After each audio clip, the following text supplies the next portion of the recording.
สบายดีพบกับการวิเคราะห์แผนทองรายวันประจำมื้อนี้วันที่10เดือน2 2026มาวิเคราะห์แผนทองให้เป็นประจำทุกมื้อทุกวันตอนเช้าเนาะโอเคมาเบิ่งแผนทองเขาปัจจุบันกัน ปัจจุบันตอนนี้ทองขึ้นมาที่แนวต้านที่2ที่เราให้เมื่อวานเนาะแล้วเกิดการยึกยักขึ้นมาต่ำ2รอบแล้วลงมาแต่ว่าแนวต้านนี้ค่อนข้างแข็งแรงเนาะเป็นแนวต้านที่ไฮเก่าของมันเลย โอเคแล้วเราจะเทรดจังไดต่อตอน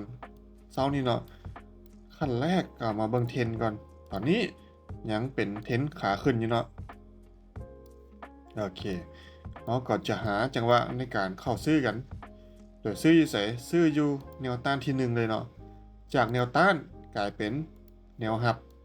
นี้เขาจะมาซื้อกันหาจังหวะในการเข้าซื้อกันในการทำมันย่อลงมาแถวนี้ทายสูงขึ้นแล้วค่อยบายขึ้นไปแบบนี้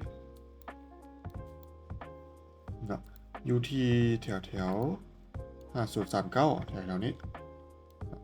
ถ้าว่าขึ้นไปเฮ็ดไฮสูงขึ้นอีกหรือทะลุแนวต้านนี้อีกจากแนวต้านก็จะกลายเป็นแนวรับบายขึ้นไปอีกรอบหนึ่งเนาะมาที่ถึงนี้ขึ้นมาฮอด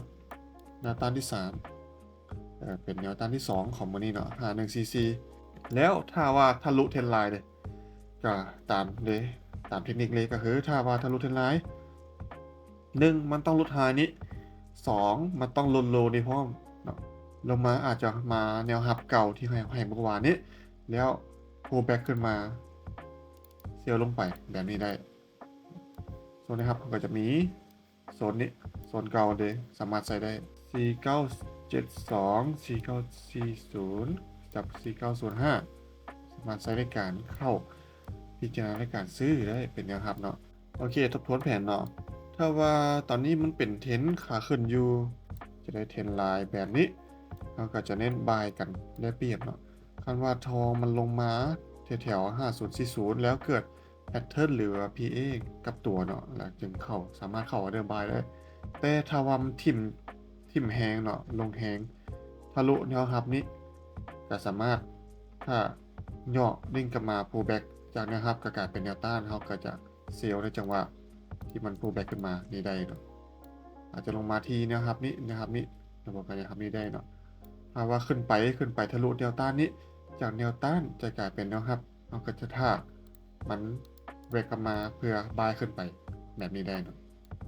โอเคสำหรับแผนวันนี้ก็มีเท่านี้เนาะนี่เป็นเพียงแค่การคาดการณ์เนาะทุกคนสามารถใช้ประกอบการตัดสินใจในการเข้าออเดอร์ได้คนมี TPSL ชัดเจนและคนเกิด PA หรือว่าแพทเทิร์นกับตัวทุกครั้งก่อนเข้าออเดอร์สำหรับวันนี้ก็มีเท่านี้นะขอขอบใจ